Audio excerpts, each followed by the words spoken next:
I am an old corporate guy, just a little background. 20 years at IBM, where I was a peddler for 12 of those years and sold, and then was in management and consulting, and had a stint at a bank, Central Fidelity, and then 12 years at Capital One, where I did things like start a software company in Shanghai, China, started Capital One University, started project management, had a fascinating group of tasks, about 7 or 8 of them there that really helped me understand change management, turning things around. And I semi-retired and got here. Jim Ukrop was a friend of mine. Retirement was awful. And Jim Ukrop said, well, FeedMore is looking for some help. And so lo and behold, that's how I got here. And I've been here about 8 years now, and I've just loved it. So thank you all for being here and appreciate your interest. And if, Logan, are you going to manage the chat room if anyone has any questions, do you think? Yes. Very good. So if you have some questions, Logan will stop me. It'd be much better for me to make it interactive and make sure that I answer your questions and any of your concerns. So it's great to be here. It's great to be alive each and every day. I start off all my talks with just how great it is to be alive. And I think in today's world, let's not lose sight of our gratitude for what we do have. I often give a presentation around living in ambiguity and leading in ambiguity, and goodness knows we are in the middle of that right now. Never in my 65 years on this earth has it been so ambiguous on so many fronts. Are we capable of working through it? Sure we are.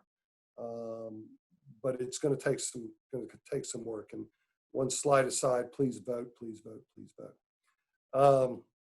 So let's talk about food insecurity. Here's what I'm going to talk about today. I'm going to talk about FeedMore a little bit, about its size and scope, and give you a sense of that, how we've handled the last 6 months, and then how we're shaping up for this winter, which is going to be a challenge if you're watching the news, and then the 10-year horizon, which a lot of you are certainly much younger than I am, and that 10-year horizon is going to matter to everybody. So I'll try to share a crystal ball with you so you have a sense of where things are going, so even you in your own journey can think through what to do. By the way, 10 years from now, the world's going to look much, much different. I'll just give you the punchline due to artificial intelligence, AI. I will tell you that being in the health field is a great place for you to survive all that. There will be plenty of work and plenty of missions for you to go after in that regard 10 years out. So FeedMore. So it's Central Virginia's core hunger relief organization. We cover 29 counties and 5 cities, so it is far more than just the Richmond area. It goes over to Charlottesville, up to Fredericksburg, over to Williamsburg, and then all the way down to North Carolina. So it's got a lot of urban, particularly in the Richmond-Petersburg area, and then a lot of rural, so two distinctly different worlds. In the spring, let's see, 3 years ago, we were serving about 207,000 folks who were food insecure. That's folks who are not sure where the next meal is coming from.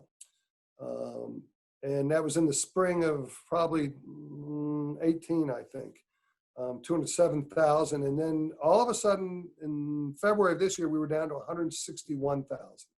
So the low income folks that we've served time and again, the recession, it finally, the pulling back of the recession, the uptick in the economy finally hit these folks. You'll find that low-income folks, and that is the big driver to food security, is income and revenue. You'll find that they're the first to get in trouble, i.e. through this pandemic. We've heard about it so much. And they're the last to get out. So they have the worst of both worlds. First to get in trouble, last to get out. So we were pleased. We went from 207 to 161. Unfortunately, now this fall, we're at about 241,000 food insecure individuals. So the numbers have increased in these last 6 months by about 50%. Our folks who were with us are, for the most part, in a deeper hole. And this additional 80,000 people that we've added, we call them clients, are the newly unemployed. And so, as much as people talk about the stock market, trust me, there's a whole layer of folks who have not, who've really been impacted like you wouldn't believe. Think of any restaurant worker at the very least. It's funny, I was with Mark Warner last week. Every politician known to man comes through here, often with their cameras, God bless them, and photo ops. but Mark's been a good friend, and his comment to me was, you know, those who make over 65,000 are about 95% recovered, 98% recovered, excuse me. Anyone making under 65,000, only about 30% of those folks have recovered. Again, that steep hill and the bifurcation of our society. And it's just been brought to bear, that and all the social justice issues that have come to the fore this summer. It's all really bad news. In some ways, it may be good news that so many people who weren't aware now, you can't avoid becoming aware, and hopefully people do something on all those fronts. Last year, to look after all those folks, we moved about 33 million pounds of food. So that's how big we are. It's big scale. This year, we're on track to probably move about 40 million pounds of food. So quite something in terms of the scale and what we do with that. We have about 100,000 square feet of space here. We're right down the street from the SPCA near the Diamond. And anyone who's never volunteered here, please feel free to come over and do that. You can go online at feedmore.org and fill out something. We'd love to have you come help volunteer. We still need a lot of people to do that. We move our food, we distribute our food through about 272 agencies, and about 70% of them are places of faith. One of the things I always let people know is that of the top 6 religions in this world, they all believe you ought to feed folks who have less. You ought to look after folks who have less, whether it's Hindus or Muslims or Buddhists or Sikhs or Christian or Jewish. All the top religions have the same tenet, and so it's something that I tell people. The Christians don't have a lock on this. It's interesting to go through that, and it's a great tenet, and people always get it. Everyone's missed at least a couple meals, and people understand what hunger feels like. And some people have certainly lived through this through all their lives and had to count on food banks. But it's something a lot of people get. So those are the folks who distribute the food to all these clients. We have about 95 employees, and back in the day before COVID, we'd have about 200 volunteers a day, which is really quite something. We'd have twice as many volunteers in a day as we would have employees. We've cut that back, quite honestly, to probably more like 50 or 60 a day, and had to re-engineer a lot of our processes, which was a matter of taking what you can get and knowing that volunteers, a lot of them are seniors and they're not out like they used to be. We're considered kind of a medium to large food bank. We have a very large Meals on Wheels program. We're one of 2 in the country that do a food bank and Meals on Wheels. We serve about 1,600 to 1,700 seniors every week. We used to deliver those meals to their door every day, because social isolation, for those of you who work with seniors, is one of the great issues of our seniors, and it really impacts their health. But we also didn't have the volunteers go every day, and we couldn't give them 5 touch points a week. That just increases their risk of catching something. So now we had to rejigger everything to go to frozen, and now we deliver once a week to those folks. Our community kitchen, which is, again, a lot of food banks have kitchens, not this big. We're up to about 20,000 meals a week, and that we feed the seniors, and we feed our children and a lot of our school-age children, less now with schools being in the situation they're in. So given all that together, we're considered the most complex food assistance group in the entire country. I've mentioned our clients. Let's kind of invite them in the room with us. 65% have income, just not enough. They are truly the working poor. 65 to 70% of them have to make tough choices every day. They have to decide on whether I pay for food, whether I pay for utilities, whether I pay for medical, whether I pay for transportation or housing. One of the things we found in the federal shutdown last year, I guess it's been a year, shockingly to many, is that 50% of the population of adults in this country do not have $400 at time of need. 50%. So just take not even a big car bill, a $350 car bill. A lot of folks don't have that. Next thing you know, they don't have a car. Next thing you know, they lose their job. Then in your world, they get a pretty sizable hospital bill or emergency room bill, and they don't have money. Next thing you know, they were kind of had their noses above water. Next thing you know, they're underwater, and they've got to come work with us. We help them probably 1 to 7 times a year. So food banks do not serve people day in, day out. We don't have the scale for that. Interesting to know that out of every 12 meals between SNAP, used to be known as food stamps, and food banks only cover about 1 out of 12 meals. Now, FeedMore, we take great pride in the fact we cover 2 out of those 12 meals. We double what most food banks do. But that kind of tells you how important government assistance is. It tells you how important it is that this government assistance get passed here coming, well, we hope today. There's a deadline of this evening on it. But that's kind of the scale we're at and what we can do for emergency purposes only. A lot of folks don't know that. I'm going to move now to what we did over the last 8 months and give you a glimpse of FeedMore. So and here's the things you kind of have to think about in some of the guiding principles.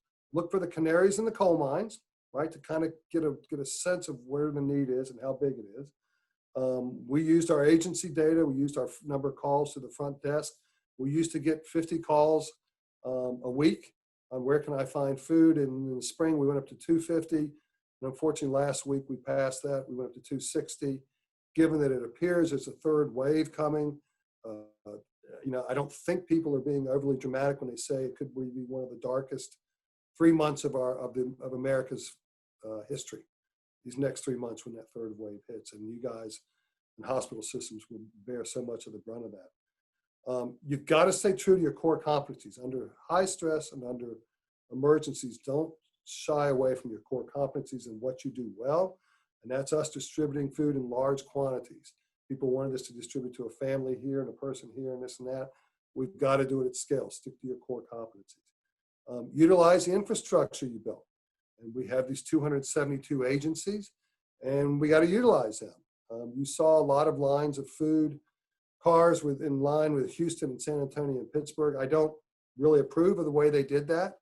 Only one of those food banks lost their agency network, so they had to. The other 2 did it out of a little bit of panic, a little bit rushing to help, and a lot of unintended consequences, people getting food that didn't need it, they ran out of food.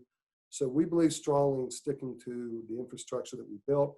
Out of our 272 agencies, we only lost about 30 in the first couple of weeks, and then within about a month, we've gotten about 20 of them back. So we're down about 4 or 5, but our infrastructure held up, and it's all doing great.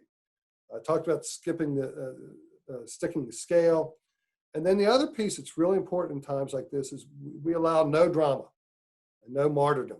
I was a startup turnaround guy at Capital One. I was often in charge of emergency situations. And you'll see a lot of folks want to talk about how hard they're working and how tough it is and this and that. And our job, we thought, was to get through this as cleanly and simply and easily as we could.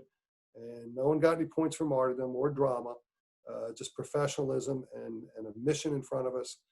And those are kinds of things as you go through your own institution and you look at the pressures that are on you, look to the leaders who are trying to stick to what they did, who lead with being from a place of being centered and who understand what you built and use what they built. So just some things that we often think about.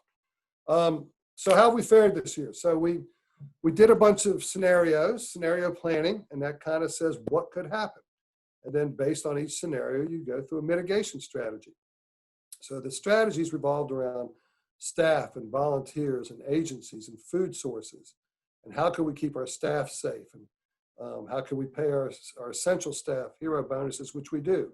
Our hourly workers are still getting $2 more an hour because they are still coming to work. The rest of our staff, just being in our warehouse and our kitchen, the rest of our staff is split up, half home, half here, depending on the day or the week. Our volunteers was another big one. And within 2 weeks, we lost all of our corporate volunteers because they were all working from home. We lost so many of our seniors. And then the agencies, we talked about that. Would they stand up? And they did. And then the food sourcing was really interesting. So about 60% of our food comes from all the grocery stores. So all these agencies, I'll assign Logan's agency, her church maybe goes on Tuesday to the local Kroger. Mine goes on Saturday and Chelsea's goes on Thursday. And grocery stores have a lot of food which is going to expire or it still has another week left to it or whatever. It's still good. So these agencies pick that up, and that's 60% of our food. And we're blessed to be over grocery stored in this area. We have more grocery stores per capita than any place else in the country. I don't think it'll stay that way because the Darwinian principle will kick in and some will survive and some won't. But that was really tough on us there in the spring when there was a 5x surge on grocery stores. And then a couple weeks later, the governor declared something else, and there was a 3x surge. So the supply chains really got decimated. There was plenty of food between the grocery store and the suppliers, but the chain, the pipe, was too thin. It was built for just in time, and that really got impacted. We got through it. You all know protein, meat got diminished because they did a lousy job of protecting their employees, and they all got sick, and we know what happened there. Luckily, the government has surged a ton of food. The trade mitigation program the administration's gone through has been a disaster. China is not even doing buying 50% of what they would. And this administration has now spent up to $60 billion buying food and assistance to farmers. The silver lining in that is food banks are getting that food, which has really come in handy. And so, on one hand, I won't complain, but it's just interesting some of the repercussions and the silver linings that come from that. As we predicted, that we thought there'd be a huge need in April and May, and we projected a 50% increase in vigils, and that's what happened. And then we also projected that there would be a government assistance and the need would go down quickly in the summer. And it's just fascinating. In late May and June, the need just went down to maybe from a 50 to 60% increase down to just a 15% increase throughout the summer. And as predicted, July 31 hit, the assistance ended, and everything spiked back up. And so here we are now to 67% increase from July, which was a 15% increase from back in the original February, March timeframe. Good news is we're really well run, really well managed. We do have lots of food. The community was tremendous with its support.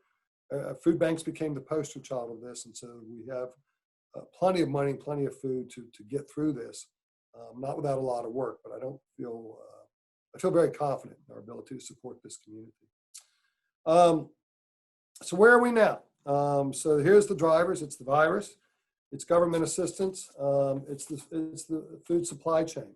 The virus, better than I do. The third spike, I don't think the first wave ever ended, but the third spike is coming, and it doesn't sound good at all. We wondered about masks and cultural cooperation in schools, and none of that has gone particularly well. So we're down to our worst scenario, unfortunately, of the four that we kind of created. Government assistance has been a big unknown, and we'll see whether that works out today or not. If not, it'll just be tough. I suspect we'll get to something like a 75% increase. So you'll probably get our area get up to 280,000 food insecure individuals. The food supply chain, I bet we'll see people surge again. Not as bad as it was in the spring because they get the grocery stores can handle it. The one silver lining there was the fact that everyone in this community of means had a little taste of worrying about whether they'd have any food for their family. There's a reason people panic and buy 5X is they can't imagine not having food for their family. That developed a lot of empathy, and maybe a small way compared to those in real dire need. But for folks who go, gosh, I wonder if I have enough food for my family. Imagine being a mom every Friday night who has to think the same thing, who has to worry about the weekend because her children ate their breakfast and their lunch, and if they were lucky enough to be in an after-school program, maybe dinner at school, and they always suffer on the weekends, which is why we have our backpack program for kids on the weekend. This has been really tough on them, as you all have heard and know, with schools not being in. And RPS, Richmond Public Schools, probably is doing as well as anybody as I know is supporting it. But tough sledding for those families. We really feel for them. So the supply chain, I think, will be fine. And then the other piece is just the unemployment, underemployment. With the third spike, it's not going to get any better, and it will probably get worse. I hate to get materialistic here, where we think about donations. One of the reasons food banks have done well is because those folks making over $65,000 in times of recession and tough times. I will say this: those of means usually come through. Food banks do much better in recession than most nonprofits, because those of means say, "I'm pretty lucky. I ought to at least look after some of the others." If the market stays up, which is hardly the economy, but it is important for those of means, food banks will probably continue to get the support. In all honesty, we've got so much support. If it all tanks, we're still going to be fine. But it's just going to be interesting. And then if you look at potential civil unrest and unknown through the election, all that, trust me, affects our clientele so much. They're the first to get affected and the last to get out. So it's a steep hill, been a steep hill, may get steeper, but we'll get through it. And I'm going to switch over here in the next 5 or 10 minutes at the most, and just talk about the next 10 or 15 years. We're always looking at mega trends, and 10 years happens before you know it. There's a guy named Peter Schwartz who wrote The Art of the Long View. It's an old book, but it talked a lot about scenario planning, and you can't forecast the future anymore. It's happening so fast, but you can come up with different scenarios, and the truth is somewhere in the middle. He was brilliant at that, and I studied under him and worked under him when I was in the IBM. But my new favorite is a guy named Tom Friedman. He wrote The World is Flat. If you don't buy another book, I know you guys got plenty of studies and plenty of books. If you don't buy another book, please go out and buy Thanks for Being Late.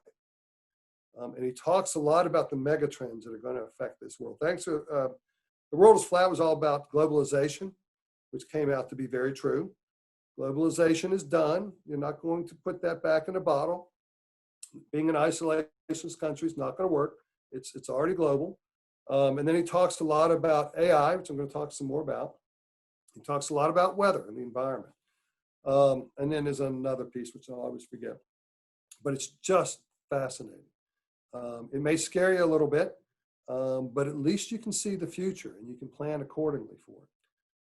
So what are some of those megatrends? So in the next 10 to 15 years, and this pandemic where we lost 35 million jobs real quick, next 10 or 15 years, there could be a loss of 40 to 80 million jobs. And I'll give you some examples. So autonomous cars. My friends at Capital One say, yeah, I doubt we'll be in the auto finance business in 10 years. Well, why would that be? Well, because there'll probably be 70% less car ownership. And those will be autonomous fleets that you simply press a button, car shows up, takes you to wherever you need to get to. My son just moved out to Las Vegas. He literally is building for Goodyear a big, huge warehouse. It's going to be a shop where autonomous cars drive in, get repaired at night, and go back out on the road just like airplanes. And they already have autonomous cars being used in, I think, Phoenix starting last month. So that's coming. Well, there goes the auto finance business. No one's going to own a car. There goes the auto insurance business.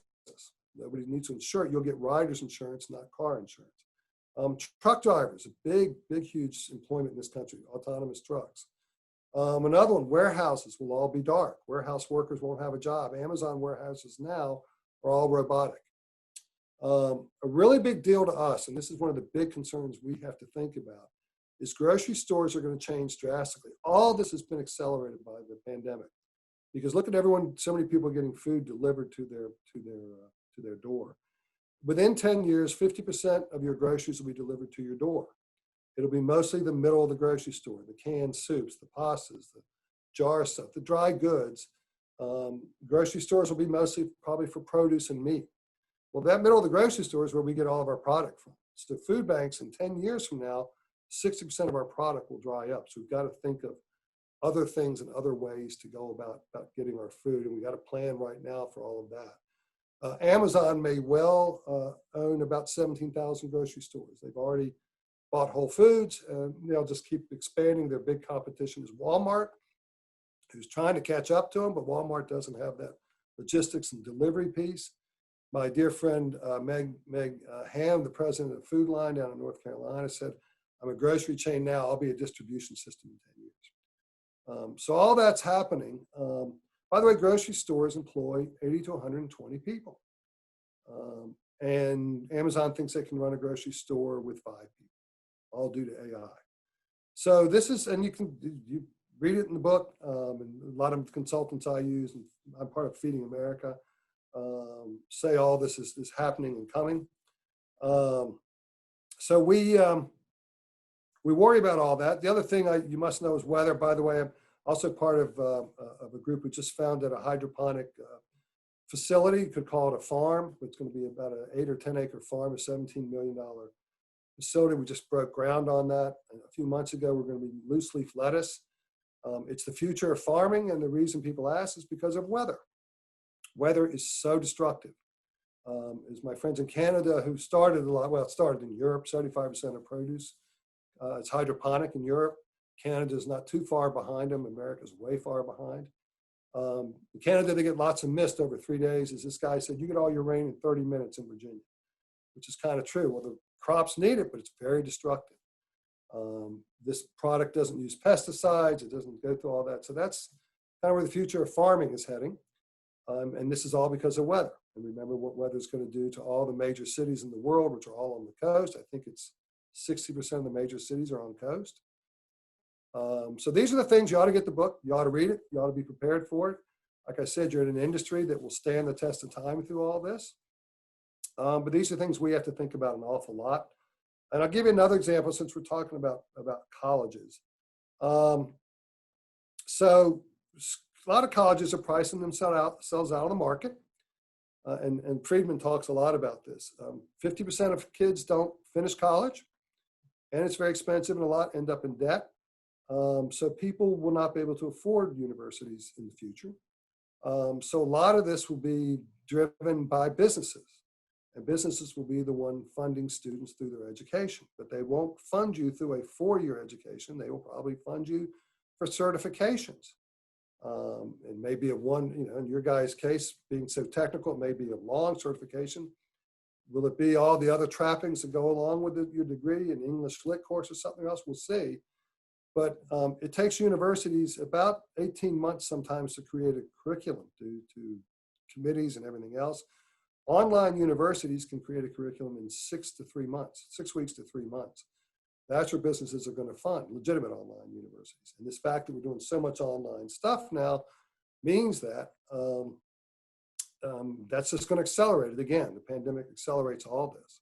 So I suspect that Michael Rao and a lot of others are talking about this as we speak. All this brick and mortar, all these buildings, where are we headed? And what we care about is how do we skate to where the puck is going? If you know the future, the only point of this conversation, besides good banter at a cocktail party, is you got to skate to where the puck is going. Don't follow it. And so in our mind, if someone's getting this is a real chance for folks of low income to actually get an education. Because they can't afford 2-year schools. They can't afford 4-year schools. But they could probably they might be able to afford certifications, or businesses will pay for them. So I'm already now, matter of fact, we have a big meeting next week with the local community colleges, because I want to create food scholarships to feed those kids all the way through their certifications. Because those community colleges are very well suited to move to that space probably sooner than most. And where can I start helping my clients, not ever need us? We often talk about feeding the line, but shortening the line. It's the only business I was ever in that I wanted less customers. And they don't aspire to live with us, to work with us. No one aspires to live off food stamps and SNAP and food banks. I mean, SNAP, I always ask a trick question. Are food stamps $10 a day per person or $15 a day per person? The room always splits in half. It's a trick question because sadly, it's $4.50 a day per person. Will you try living on $4.50 a day per person? It's not a life anyone aspires to. So we really want to try to empower people. We talk about nourishing the community and empowering lives. We want to try to empower them. So if I can team up with universities that have education that can help them, better themselves and better their situation, and I can at least take the cost of food off the table, and companies can help fund that certification, then we're on our way to really empowering them and really giving them a shot I think they all deserve.